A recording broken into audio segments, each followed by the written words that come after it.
우리 박 집사님 말씀하신 것처럼 우리 이틀 전에 우리 아시안컵 8강에서 우리 대한민국이 호주를 꺾고 4강에 진출을 했습니다. 네. 저도 이제 경기를 실제로 못 봤는데 나중에 이제 이렇게 유튜브에서 골 들어가는 것만 봤는데 후반전 종료 1분 남겨놓고 그것도 보니까 손흥민 선수가 이렇게 유도를 한 거더라고요. 페널티킥을. 그래서 황희찬 선수가 페널티킥에서 이제 동점골을 넣게 되니까 이제 연장전으로 들어가게 돼서 연장 전반에서 또 손흥민 선수가 환상적인 프리킥. 그거는 보고도 못 잡을 것 같아요. 골키퍼가 봐도. 예. 어떻게 그렇게 골을 집어넣는지 정말 극적인 역전승으로 인해서 한국팀이 이제 4강에 진출했는데 아마 실제적으로 우리 한국 분들 난리가 났을 것 같아요. 아마 한국에서 같이 봤으면. 예. 난리 났나요? 예. 그래서 그 피파 랭킹이 저희가 그 전에 25위였는데 호주를 물리침으로 인해서 3계단이 올라가서 피파 랭킹이 22위가 됐답니다. 예, 대단하죠? 여러분, 그 아시안컵이 몇 년마다 열리죠?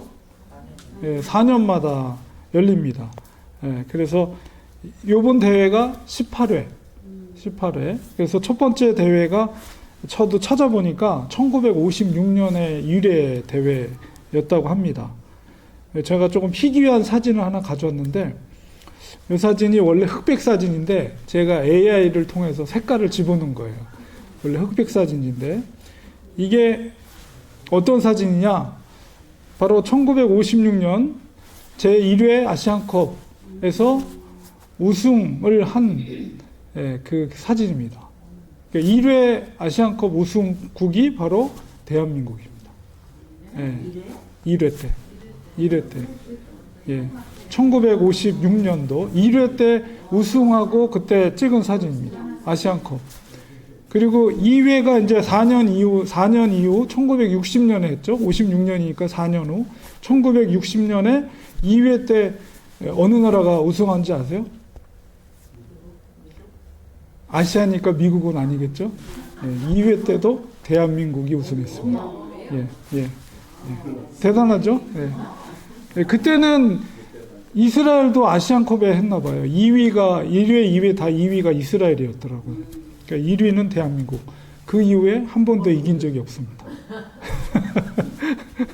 그러니까 만약에 이번에 우승을 하게 되면 64년 만에 1960년 이후에 64년 만에 이제 우승을 하게 되는 것입니다. 그래서 역대 18회 가운데 가장 많이 우승한 팀은 일본이 이제 4번 우승해서 일본이 가장 많이 우승을 했습니다. 그래서 어쨌든 아시안컵이 계속해서 우리나라랑은 운이 안 좋아서 그 8년 전에 손흥민이가 그 호주랑 결승하다가 그 지는 바람에 누워가지고 뭐 차들이한테 엉엉 울고 했던 그때 준우승했죠. 그때 어쨌든 이번에 기대가 되죠. 그 세계적인 선수들 뭐 황희찬이라든가 이강인이라든가 손흥민 같은 선수들이 같이 있기 때문에 참 기대가 됩니다.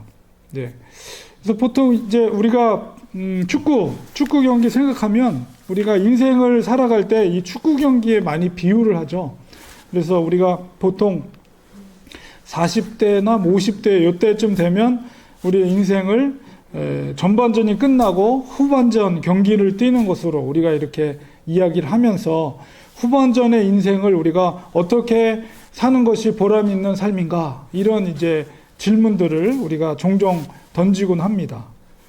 우리가 인생을 이렇게 축구 경기에 비유하는 가장 큰 이유는 이게 전반 45분, 후반 45분, 물론 하프타임도 있지만 시간이 정해져 있다는 것이죠. 우리 90분 시간이 다 되면 어떻게 되죠? 주심이 휘슬을 불어요. 휘슬을 부르게 되면 아무리 열심히 뛰던 선수들도 그 휘슬 소리에 다 멈춰 서게 됩니다. 그 자리에. 인생으로 비유한다면 그 호각의 소리는 이 땅에서의 삶을 마감하는 신호가 될 것입니다. 인생이 이렇게 출발이 있다면 바로 끝이 있는 것이 인생이라는 것을 누구나가 다 인정을 합니다. 그런데 성경은 더 나아가서 우리 인생뿐만 아니라 이 세상도 시작이 있으면 끝이 있다는 것을 성경은 말하고 있습니다. 오늘 누가복음 21장의 말씀은 바로 예수님께서 바로 이 세상의 종말에 대해 하신 말씀입니다.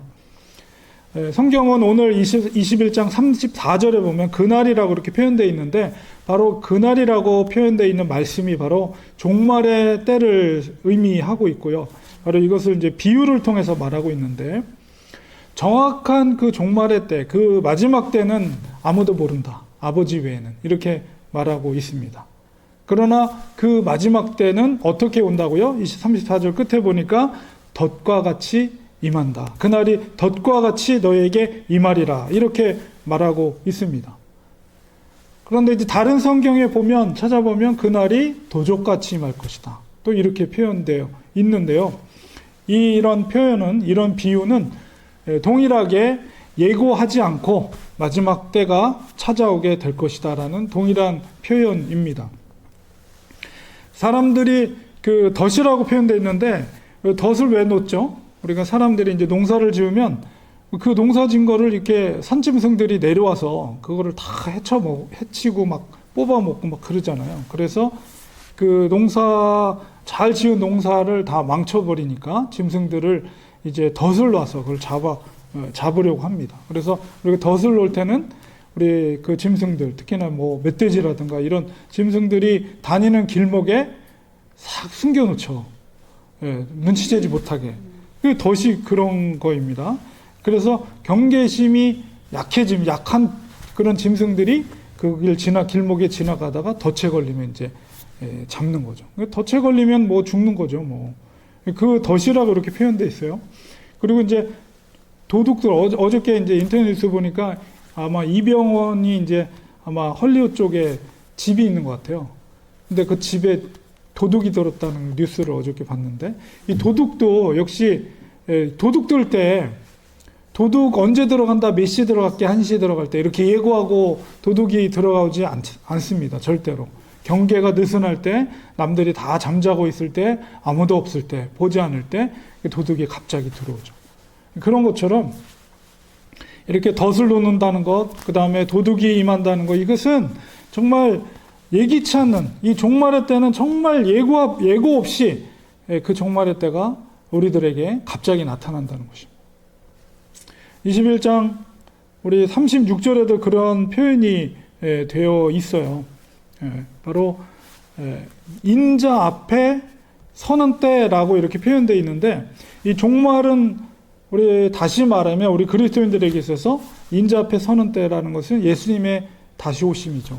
예수님의 재림의 때를 이렇게 또 말한다고 우리는 이해할 수가 있습니다.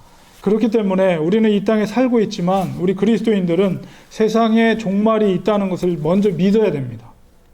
우리가 여태까지 2000년 동안 예수님이 다 오시지 않았는데 뭐 예수님이 오시겠어? 이런 아니라는 생각을 가져서는 안 된다는 거죠. 갑자기 주님은 오실 것입니다. 그것이 바로 마지막 때예요.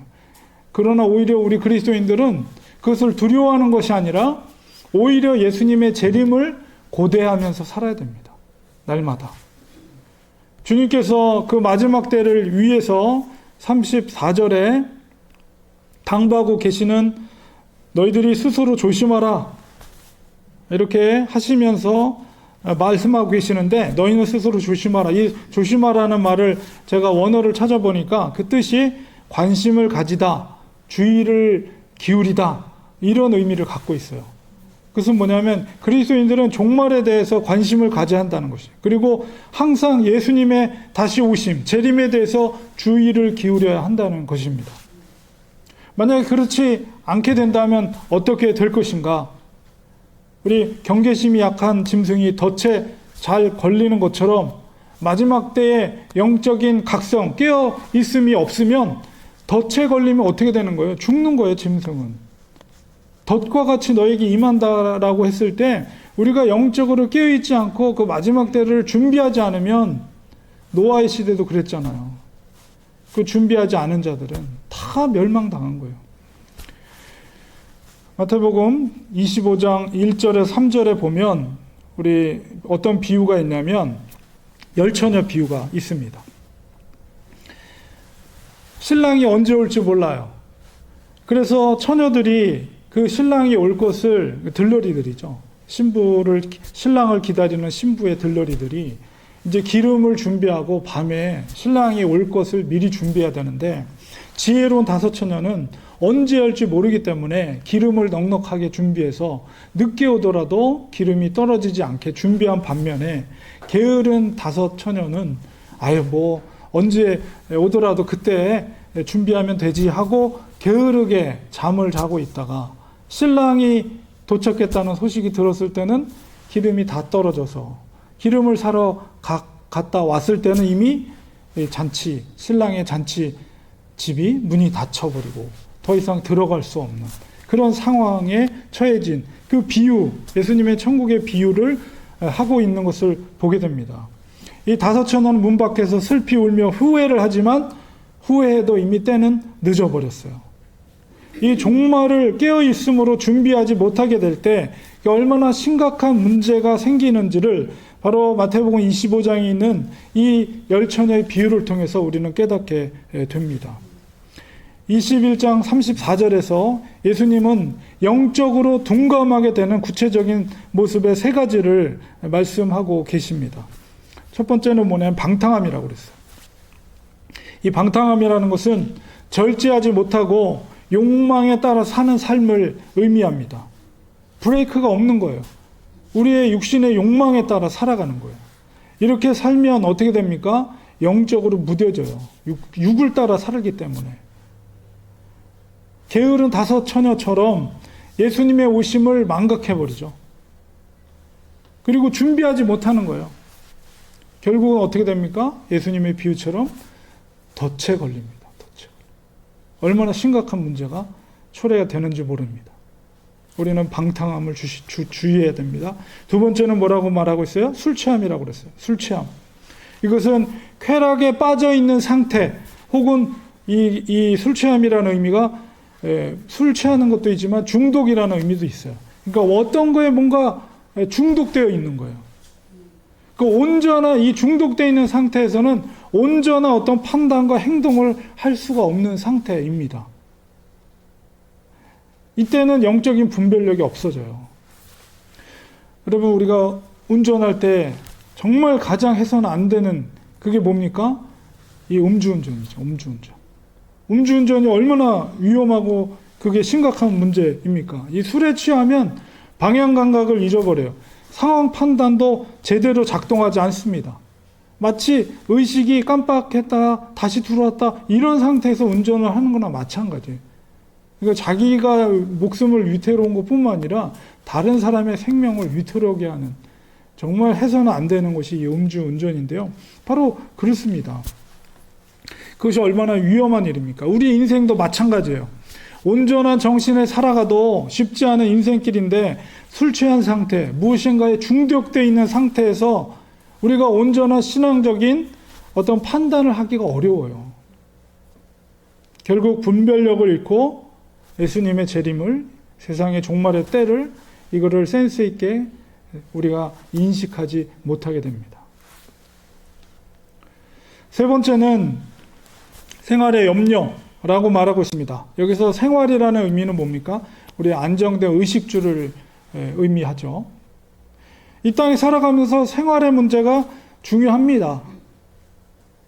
그런데 그것이 인생의 전부가 되어서는 안 된다는 것이죠. 하나님도 우리에게 생활이 중요하다는 것을 알고 계세요. 그러나 그리스도인들은 생활을 위해서 이 땅에 사는 사람들이 아닙니다. 생활만을 위해서. 우리 특별히 자녀들이 미국 땅에서 잘 되기를 바라죠. 누구나가. 1세대들은 어렵게 고생하면서 이 땅에서 살아가지만 우리가 고생한 만큼 우리의 자녀들은 여기서 영어도 문제없이, 의사소통하는데 문제없이, 또 공부도 잘해서 좋은 대학교도 가고 주류 사회에 들어가서 그 미국 땅에서 잘 되기를 바라요. 누구나가 그 부모의 마음입니다. 이민 온 1세대 부모들의 마음이에요. 그런데 그 잘 된다는 것이 단순하게 물질적인 것만으로 끝쳐서는 안 된다는 것이죠. 그걸 잘 되는 것을 통해서 하나님의 선한 일을 할 수 있게 되는 것을 우리는 바라야 된다는 거예요. 우리 자녀들을 통해서. 단순히 우리가 생활에 매이게 되면 우리는 영적인 분별력을 상실하게 됩니다. 그리고 현재 중심의 삶을 살게 돼요. 그러면 우리의 시선이 어디에 고정됩니까? 땅에 고정돼요. 우리의 시선이 하늘을 향하지 않고 땅에 고정이 돼요. 그러면 보지 못하는 거죠. 현세 중심적인 삶을 살아가는 것이 얼마나 위험한 건지를 우리는 깨달아야 합니다. 세상에 종말이 있다는 것을 인지하지 못해요. 땅만 보고 살아가면. 노아의 때 결혼하고 즐기고 그렇게 살았던 사람들의 삶의 모습입니다. 세상에 종말이 있다는 것은 어떤 의미예요? 또 반대로 생각하면 영원한 생명을 위한 새로운 세상이 다음에 있다는 것을 우리는 깨달아야 합니다.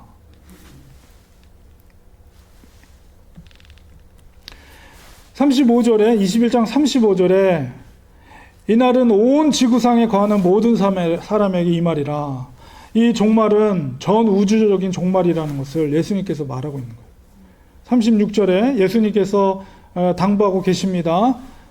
뭐라고요? 이 모든 일을 능히 피하라. 그러니까 덫에 걸릴 만한 상황을 너희들이 피하라는 것이고, 인자 앞에 서도록 예수님이 재림해서 우리가 주님 앞에 서게 될 때 어떻게 하라고 말씀하십니까? 항상 기도하며 깨어 있으라. 이렇게 예수님께서 우리에게 당부하고 있습니다. 항상 우리가 성경에 보면 깨어 있다는 것과 기도하라는 것이 이렇게 연결이 되어 있어요. 영적으로 깨어 있는 것은 바로 곧 기도하라는 거예요. 기도하는 거예요.